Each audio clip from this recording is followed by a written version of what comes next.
अब यहाँ पर उपराज्यपाल ने जब इनके घर वालों से मुलाकात की है तो जाहिर तौर पर उस वक्त वो पूरी सिचुएशन जो है वो भावुकता से परिपूर्ण थी। लेकिन अब सवाल यहाँ पर यह है कि आतंकियों के जो हौसले हैं वो किस कदर यहाँ पर बुलंद होते हुए दिख रहे थे, वो देखने वाली बात थी। लेकिन हमारे सुरक्षा बल हर वक्त इन आतंकियों के मंसूबों को पानी फेरने के लिए और खत्म करने के लिए कोशिश कर रहे हैं और उसमें वो कामयाब होते हुए भी नजर आ रहे हैं, क्योंकि जिस तरह से आतंकवादियों की नकेलें कसी जा रही हैं वो देखते ही बन रहा है। क्योंकि अभी तक अगर हम देखें तो कश्मीर के अंदर ज्यादातर आतंकियों को मौत के घाट उतारा गया है। चलिए सीधा आपको लिए चलेंगे कश्मीर और ग्राउंड जीरो से रिपोर्ट दे रहे हैं, क्या कुछ बता रहे हैं देख लीजिए। JK-UT के लेफ्टिनेंट गवर्नर मनोज सिन्हा आज हवल श्रीनगर पहुंचे और बाबर कादरी के घर वालों के साथ ताज़ियत पुरसी की।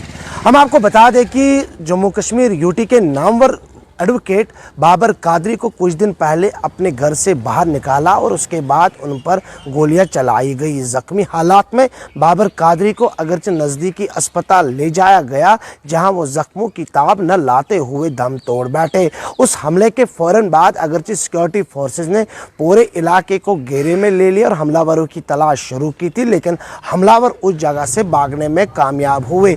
आज जिस तरह से जम्मू कश्मीर यूटी के लेफ्टिनेंट गवर्नर मनोज सिन्हा उनके घर गए, उनके खानदान के साथ ताज़ियत पुरसी की और कुछ वक्त तक उनके घर वालों के साथ वक्त भी बिताया, क्योंकि इससे पहले भी जब बाबर कादरी पर हमला हुआ तो उसके फौरन बाद यहाँ की सियासी और समाजी तंजीमों ने भी इसका खंडन किया और सरकार से मुतालबा किया कि इसके पीछे जिस किसी का भी हाथ है उसको सामने लाया जाए, क्योंकि इससे पहले भी शुजा बुखारी पर ऐसे ही नामालूम बंदूक बरदारों ने हमला करके ज़ख्मी किया, जिसके बाद उनको नज़दीकी अस्पताल ले जाया गया, जहाँ वो ज़ख्मों की ताब न लाते हुए दम तोड़ बैठे। ऐसा ही वाक़या कुछ दिन पहले भी श्रीनगर के हवल में पेश आए, जब बाबर कादरी अपने बच्चों के साथ घर में वक्त बिता रहे थे कि अचानक कोई अंदर आया और उनको बाहर बुलाया गया। उसके बाद उन पर गोलियां चलाई गई, जिसके फौरन बाद लेफ्टिनेंट गवर्नर ने भी एक प्रेस रिलीज के दौरान ये कहा कि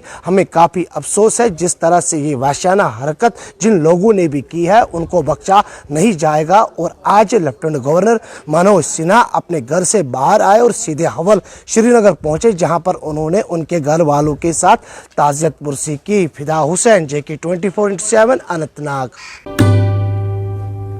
अगर हम शुमाली कश्मीर के नौगाम कुपवाड़ा सेक्टर की बात करें, वहां पे आज सुबह दोनों अतराफ से ज़बरदस्त गोलाबारी हुई LOC के ऊपर। हालांकि इस गोलाबारी में जो है 2 फौजी एहलकार हलाक हुए हैं और 4 जख्मी हुए हैं। हालांकि ये जो कशीदगी है ये अभी तक जारी थी। इसमें जो है 2 जो फौजी एहलकार हैं इनका नाम है हवालदार कुलदीप, यानी कि ये 15 सिख लाइट इन्फेंट्री के हैं, और दूसरा है राइफलमैन शुभम जो कि 8 जैक राइफल यूनिट का है। हालांकि वहाँ पे जो है लगातार ये कशीदगी जारी थी। इस समय जो है दोनों अतराफ से ज़बरदस्त गोलाबारी हो रही है। अगरचे हम इस झड़प की बात करें, इसमें जो 4 जवान जो है वो जख्मी हो गए, उनको एवैक्यूएट कर दिया। हालांकि उनको श्रीनगर बेस हॉस्पिटल पहुंचाया गया, ताहम उनका वहां पे इलाज चल रहा है।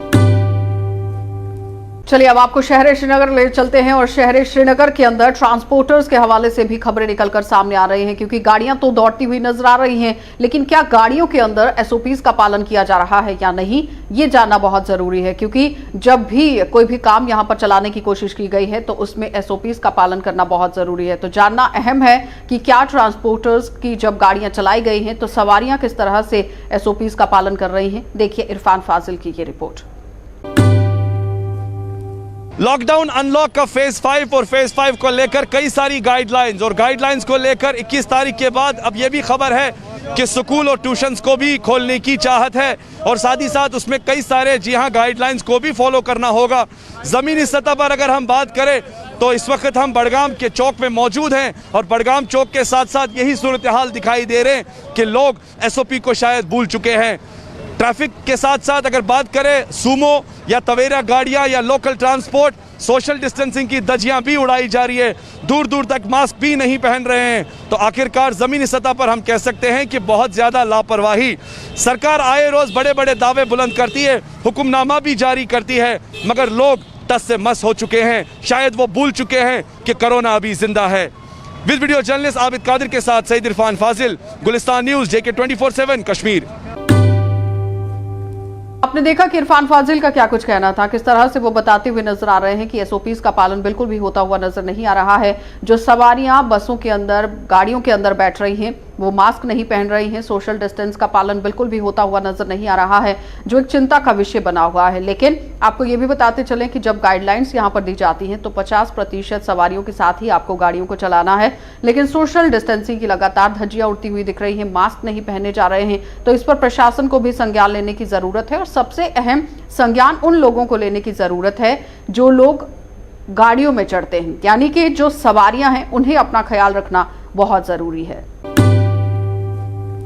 चलिए अब आपको पट्टन लिए चलेंगे और पट्टन से भी राही निसार हमें रिपोर्ट दे रहे हैं, क्योंकि सोशल वेलफेयर डिपार्टमेंट के अंदर जिस तरह से एजेंट्स की खबरें निकलकर सामने आ रही हैं कि सोशल वेलफेयर डिपार्टमेंट के अंदर से अगर आपको कोई भी लाभ लेना है तो एजेंट्स वहां पर मिलते हैं। लेकिन खास बातचीत आज सोशल वेलफेयर डिपार्टमेंट के आला अधिकारियों से ही की है राही ने, देख लीजिए। सोशल वेलफेयर की डिपार्टमेंट की बात हो या लेबर डिपार्टमेंट की बात हो, क्योंकि इन डिपार्टमेंट के पास बहुत सारी स्कीमें होते हैं और ग्राउंड लेवल पे ये उन लोगों को स्कीमें देते, चाहे मैरिज असिस्टेंस हो, डेथ केसेस हो या बहुत सारी स्कॉलरशिप्स हो, तो ये उनको फराहम करते हैं। मगर कुछ यहाँ पे अभी अफराद की शिकायतें आ रही है कि वो एजेंट की लेवल पे वहाँ से लोगों से फार्म्स लेते हैं, तो उनसे पैसे लेते हैं, तो फिर उनको कहते हैं कि आपके अकाउंट में पैसे आएंगे। इस हवाले से बिल्कुल हमारे साथ यहाँ पे है तहसील सोशल वेलफेयर ऑफिसर, इनसे बात करेंगे, इनसे जानेंगे कि क्या मसला है ये। जी आप बता दीजिए कि फार्म लेने का आपके पास क्या होता है, क्योंकि बहुत सारे एजेंट्स इस वक्त घूम रहे हैं, लोग कह रहे हैं कि वो फार्म जमा कर रहे हैं, क्या मसला है? हमारे पास बहुत स्कीमें हैं, लेकिन लोगों को यहाँ आना चाहिए। यहाँ पर उनको ऑफिस का दरवाज़ा खुला है, वो लोग यहाँ आए, यहाँ पर वो मालूम करे, क्योंकि यहाँ बहुत सारे एजेंट्स हैं। एजेंट्स उन लोगों को, गरीब लोगों को लूट रहे हैं, बोल रहे हैं आजा हमारे, हम आपको केसेस सैंक्शन करवाएंगे। ऐसी बात नहीं है।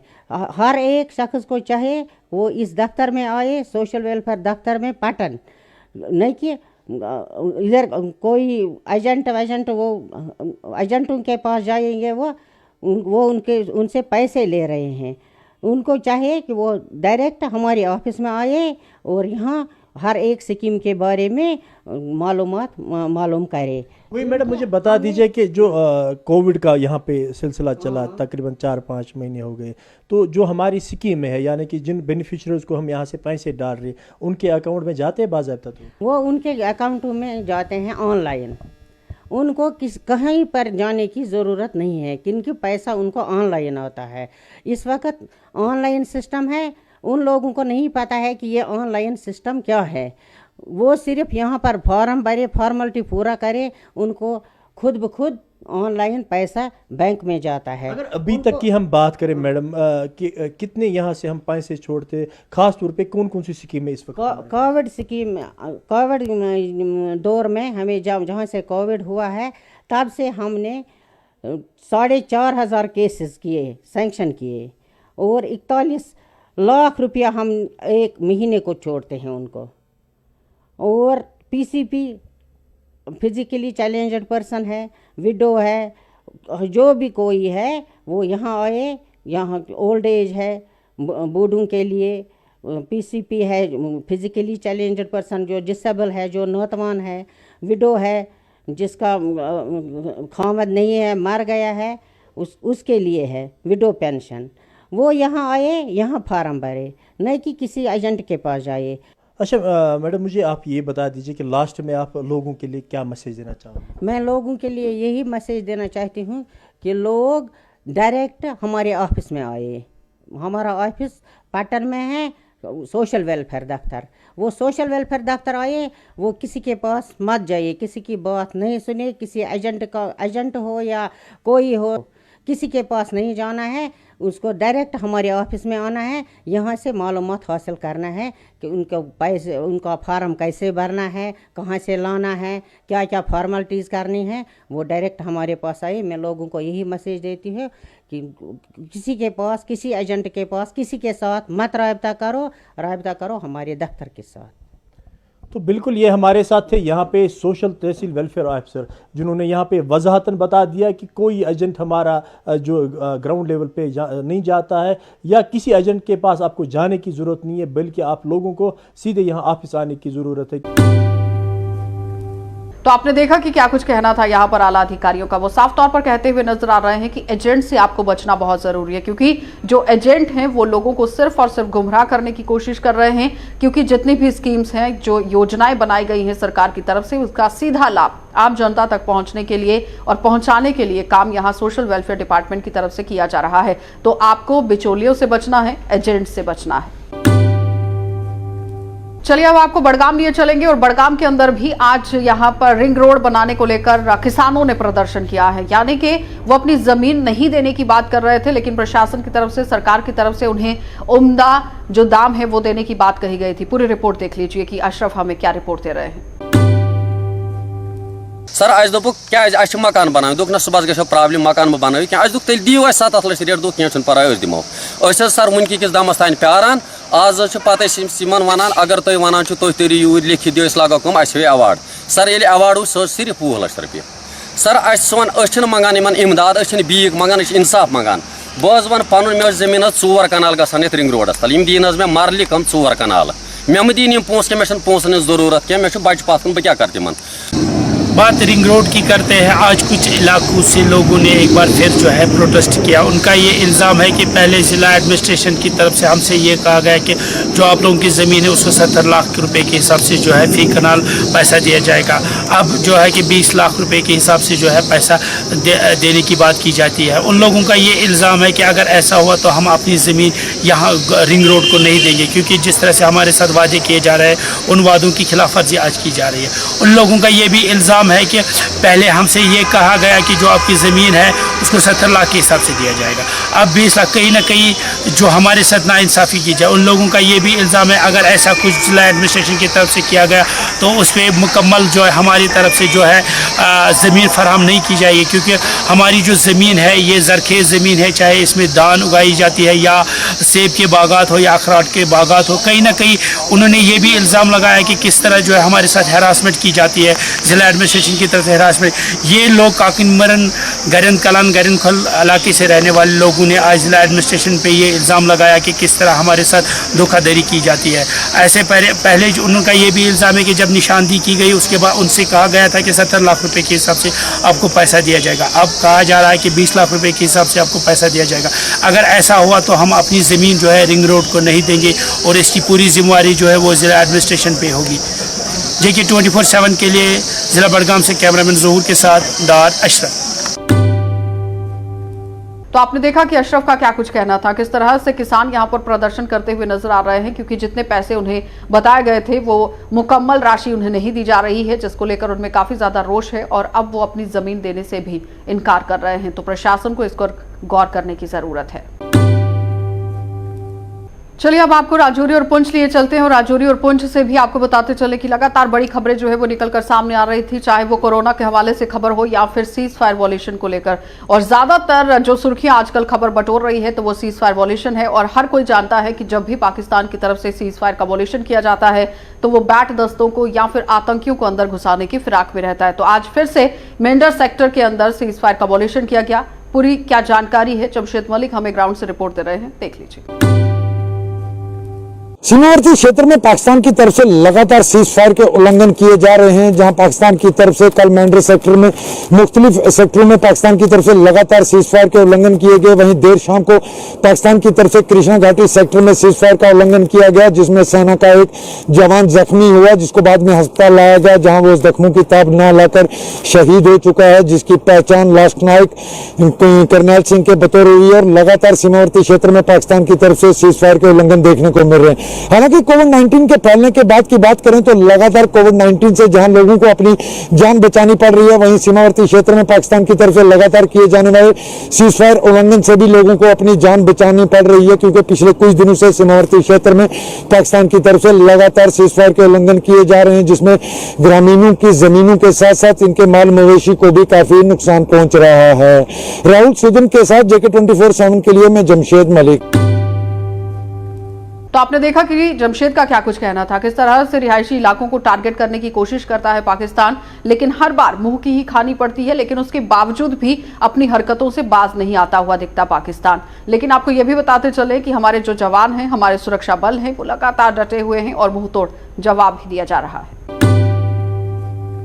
चलिए अब आपको डोडा लिए चलेंगे और डोडा से आज जो खबर निकलकर सामने आई है वो बहुत अहम खबर है, क्योंकि 4G को लेकर युवा अब काफी ज्यादा परेशान दिख रहे हैं, क्योंकि उन्हें पढ़ाई में भी बाधा आ रही है और काफी ज्यादा समस्याएं जो है वो स्टूडेंट्स को झेलनी पड़ रही हैं। यानी कहने का तात्पर्य यह है कि एक तरफ अगर आपको पढ़ाई करनी है तो 4G नहीं होने की वजह से नहीं हो पा रहा है, ऑनलाइन क्लासेस का भी फायदा नहीं हो पाया है। सीधे तौर पर चलेंगे डोडा ही, और डोडा से हमारे संवाददाता वसीम हमें रिपोर्ट दे रहे हैं, देख लीजिए।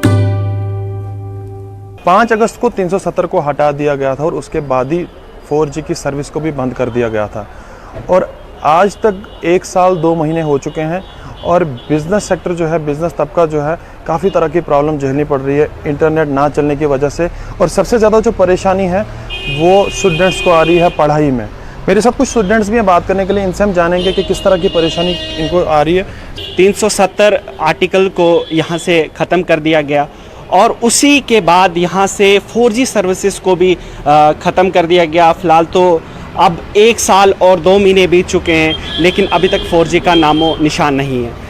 अगर आप मेरे को एक स्टूडेंट के नाते पूछेंगे ना, तो कहीं ना कहीं मैं यही कहूँगा कि इस वक्त एक स्टूडेंट, एक बच्चा जो है बहुत ज़्यादा मुश्किलात में है, क्योंकि जहाँ एक महामारी चल रही है, कोरोना वायरस, जो कि इस समय पूरे इंस्टीट्यूशंस बंद हैं, पूरा कारोबार बंद है। देखिए, ब्रॉडबैंड की अगर हम बात करें तो इस वक्त कोई भी बच्चा एफर्ड नहीं कर सकता। मेरा जैसा अगर मैं अपनी बात करूं तो मैं बिल्कुल एफर्ड नहीं कर सकता हूं। इसमें हर एक बच्चे एफर्ड नहीं करेगा, और ख़ास करके मैं इस वक्त आपको ये बता दूं कि 4G सर्विसेज एक ऐसी सर्विसेज जिससे एक बच्चा जो है बिल्कुल कंफर्ट होके पढ़ सकता है। 2G सर्विसेज, मैं तो कहता हूँ चलो सिटी में 2G सर्विसेज चल रही है, बच्चे गूगल से सर्च मार के कुछ ना कुछ कर रहे हैं, लेकिन मैं टाउन एरिया से आता हूँ सर, टाउन एरिया से आता हूं, और वहां पे आइए, आपको कॉल करने के लिए, अगर आपको कॉल करना होगा तो कॉल करने के लिए आपको सिग्नल नहीं होगा, तो आप 4G या 2G की बात ही कहां से कर रहे हो? वो बच्चे क्या पढ़ेंगे? पैकेज जो आप करते हैं वो तो 4G का लिया जाता है आपसे, तो सर्विस जो है वो 2G की दी जा रही है। सर, अगर मैं बात करूं तो ये 1 साल हो गया, और मैं 1 साल से मैं ये उम्मीद लेके रहता हूं कि अब कहीं कल या परसों जो है मेरा 4G खुल जाएगा। डेली मैं पैक करता हूं और मेरा पैक नष्ट जाता है, तो मैं ये काफ़ी परेशान हूँ, और मेरी सारे विद्यार्थी, मेरे सब दोस्त इस चीज़ से परेशान हैं, और मुझे लगता है कि इस चीज़ पर तवज्जो देनी चाहिए सरकार। जी हाँ, हमें स्टूडेंट्स को बहुत सी प्रॉब्लम आ रही इस वजह से, 2G की वजह से, क्योंकि हमारे जो स्कूल हैं लगभग 1 साल होने को आया है, वो क्लोजेज है। हमें कुछ स्टडी नहीं की हुई। हमें नेक्स्ट सेशन जो हमारा 12th है, तो उसमें हमें मैक्सिमम जो स्टडी है सब 100% हम डिपेंड है किस पे, ऑनलाइन पे, इंटरनेट पे। तो इंटरनेट हमें 2G में चल रहा है, जिसकी वजह से हमें ऑनलाइन स्ट्रीमिंग करना बहुत मुश्किल। हर एक के पास तो ब्रॉडबैंड अवेलेबल नहीं है। यही एक होप है जिसकी वजह से मैं चाहता हूँ कि इंटरनेट वापस रिस्टोर हो, 4G आ जाए, क्योंकि 2G तो है बट इससे वो काम नहीं हो पा रहा है जो हम 4G के थ्रू कर सकते हैं। और मैं यही गवर्नमेंट से अपील भी करना चाहूँगा कि 4G अगर शुरू कर दिया जाए, इसका कोई इल इफेक्ट तो नहीं, उल्टा पॉजिटिवनेस ही आएगी। इससे बहुत सारे लोगों के काम रुक रहे हैं, इसकी वजह से बहुत सारे स्टूडेंट हैं जो मोबाइल का यूज़ तो कर रहे हैं बट 4G की वजह से उसका प्रॉपर यूज़ नहीं कर पा रहे हैं। चलिए, ये कुछ स्टूडेंट्स थे हमारे साथ जिनका आपने साफ तौर पे सुना। यही कहना है कि 4G की जो सर्विस है वो काफ़ी ज़रूरी है।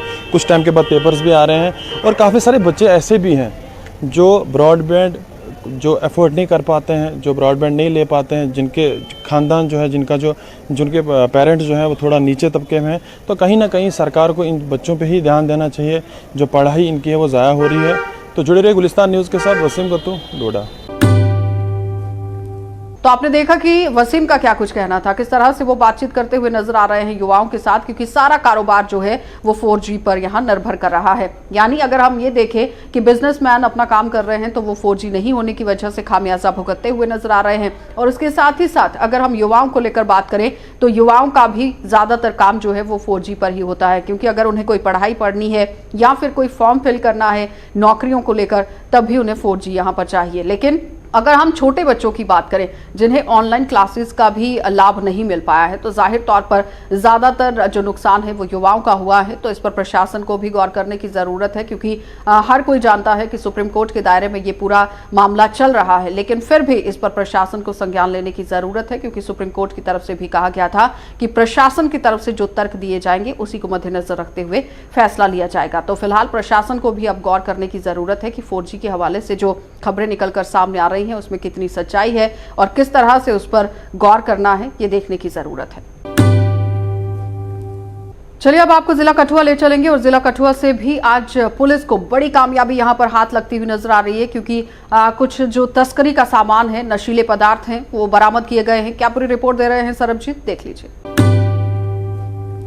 नशे के खिलाफ जारी अभियान के तहत कठुआ पुलिस को एक कामयाबी हासिल हुई है। कठुआ पुलिस ने 7 किलो बुकी सहित कुछ नकदी बरामद की है। आपको बता दें कि बिलावर दयालाचक मार्ग पर पुलिस द्वारा नाका लगाया हुआ था। इसी दौरान वहां से गुजर रहे एक ट्रक को जांच के लिए रोका और तलाशी के दौरान ट्रक में से 7 किलो बुकी सहित 1.5 लाख से अधिक नकदी वो बरामद की गई है। कठुआ पुलिस ने इस संदर्भ में विभिन्न धाराओं के तहत मामला दर्ज कर लिया है। पुलिस अधिकारियों ने जानकारी देते हुए बताया है कि ये ट्रक जो है डोडा किश्तवाड़ के इलाके में गया हुआ था और वहां से ये कठुआ वापस आ रहा था और गाड़ी के में तलाशी के दौरान 7 किलो जो बुक्की बरामद की गई है। इसके अलावा जो नकदी बरामद की गई है उसकी छानबीन और जांच अभी जारी है कि आखिर ये नकदी क्या किसी ड्रग्स को बेचकर हासिल की गई है या फिर जो गाड़ी में सामान लोड था उसके एवज में इसको ये नकदी मिली है। पूरे मामले की अगर बात करें तो कठुआ पुलिस पूरे मामले की छानबीन में जुट गई है और पुलिस का कहना है कि आने वाले दिनों में भी नशे के खिलाफ जो अभियान है वो कठुआ पुलिस का जारी रहेगा। कठुआ से वीडियो जर्नलिस्ट कुलदीप चौधरी के साथ सरबजीत सिंह, JK 24/7 न्यूज के लिए। चलिए, तो आपने देखा कि सरबजीत का क्या कुछ कहना था, किस तरह से तस्करी की घटनाओं को यहां पर अंजाम देने की कोशिश की जा रही थी, लेकिन पुलिस ने इन्हें धर दबोच लिया है। यानी जितना भी ये सामान यहां ले जाया जा रहा था इसे बरामद कर लिया गया है और इस पर कार्रवाई भी तेज कर दी गई है। चलिए अब आपको जिला उधमपुर लिए चलते हैं और जिला उधमपुर के अंदर फिट इंडिया मूवमेंट के तहत आज कार्यक्रम का आयोजन भी किया गया था। क्या पूरी जानकारी दे रहे हैं सुमित, वो देख लीजिए। फिट इंडिया मूवमेंट के तहत आज उधमपुर में CRPF 137 बटालियन की तरफ से एक मैराथन का आयोजन किया गया, जहां पे रन फॉर यूनिटी का जो स्लोगन है खास तौर पे महत्व दिखाता दिखा। और इस मैराथन की सबसे विशेष बात यह रही कि CRPF बटालियन के कमांडेंट मोहम्मद खालिद हुसैन के साथ साथ उनके सभी जवान इस मैराथन में भाग लेते दिखे, जहां उनके परिवारों ने भी इस मैराथन में दौड़ लगाई।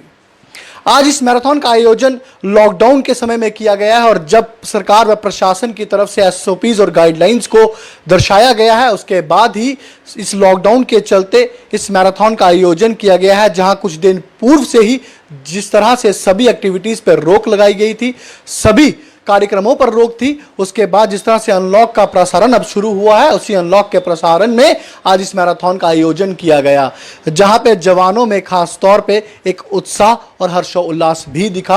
और खास तौर पे इस मैराथन में जिस तरह से पूरे भारतवर्ष को एक संदेश दिया गया है कि जिस तरह से फिट इंडिया मूवमेंट का जो एक मुहिम है वो पूरे देश भर में चलाई जा रही है, वहीं पे CRPF के जवान भी इस दौड़ में हिस्सा लेके पूरे देश को एक करते हुए एक संदेश देते हुए दिखे, जहां पे खास तौर पे अपने आप को फिट रखने का जो संदेश है वो खास तौर पे जवानों और उनके परिवार द्वारा दिया गया।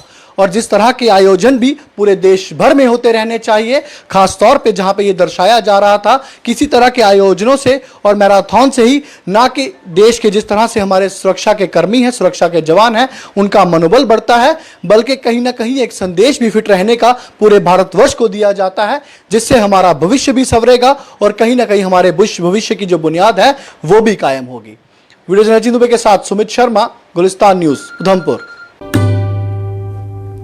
चलिए अब आपको जिला सांबा लिए चलते हैं और जिला सांबा से भी आपको दिखा देते हैं कि किस तरह से पंच सरपंचों ने आज बैक टू विलेज प्रोग्राम का बायकॉट किया है, क्योंकि कल से ही बैक टू विलेज प्रोग्राम यहां पर शुरू होने वाले थे। क्या पूरी जानकारी दे रहे हैं ऋषि, देख लीजिए। तो जिस तरह से कल बैक टू विलेज का तीसरा चरण शुरू होने जा रहा है जम्मू कश्मीर की पंचायतों में, लेकिन उससे पहले विरोध के जो स्वर है वो गूंजना शुरू हो चुके हैं और बाइकआउट करने का फैसला कर लिया है पंच सरपंचेस ने बैक टू विलेज के तीसरे चरण को। लेकिन इससे पहले प्रशासन ने एक भरोसा दिया था कि जन अभियान कार्यक्रम के तहत जो आपके काम प्रोग्राम 1 और 2 में नहीं हुए वो करवाए जाएंगे, लेकिन वो भी मात्र एक औपचारिकता थी, जो कि आज भी काम पेंडिंग है और कई लाखों रुपए की अभी भी लायबिलिटी है पंचायतों की जो अभी तक कवर नहीं की गई है। तो मेरे साथ पंच सरपंच है, मैं इनसे जानने का प्रयास करूंगा कि आखिर क्या कहना चाहते हैं। देखिए, हम सरपंच हैं सांबा ब्लॉक की तरफ से, जैसे कि माननीय प्रधानमंत्री जी ने ये हमारा प्रोग्राम बनाया था बैक टू विलेज, चलो गांव की ओर, तो लोगों में बड़ा उत्साह था। जब बैक टू विलेज 1 हुआ था, हजारों की तादाद में लोग आए थे।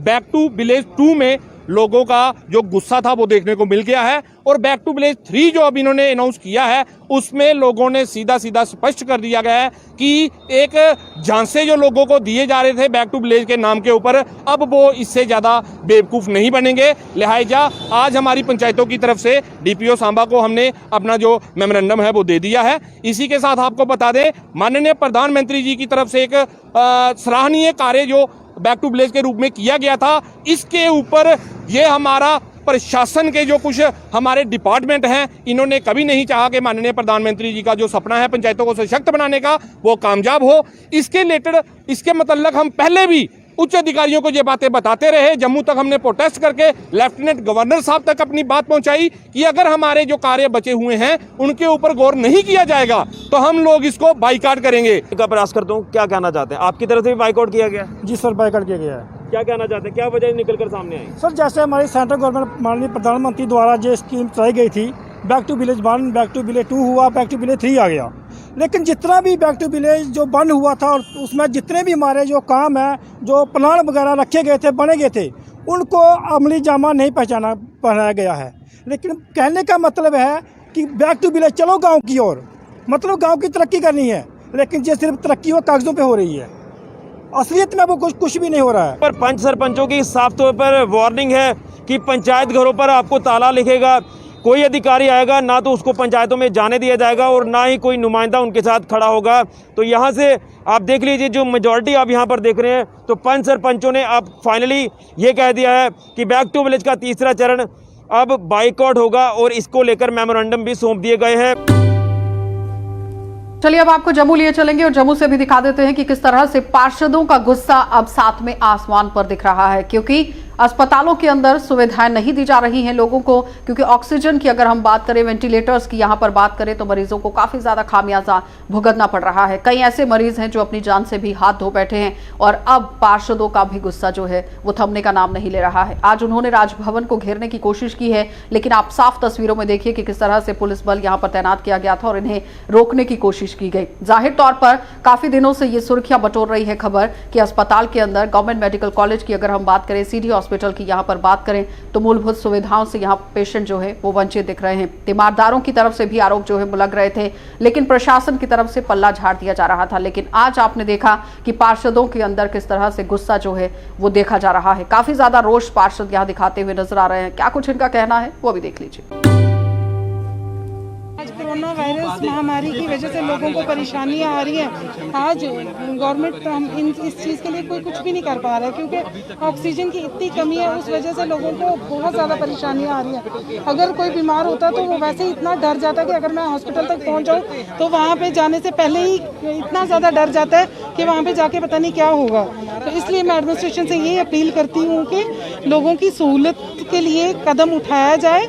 जो भी परेशानियां आ रही हैं उस परेशानियों का सामना करने के लिए लोग बहुत ज़्यादा परेशान हैं और लोग जो हैं हॉस्पिटलों में बेइंसाफ मर रहे हैं। हम हॉस्पिटलों में जो है वो ऑक्सीजन की प्रॉब्लम है, वेंटिलेटर की प्रॉब्लम है। गरीब लोग जो हैं वो दर बदर खज्जल हो रहे हैं, दर बदर घूम रहे हैं।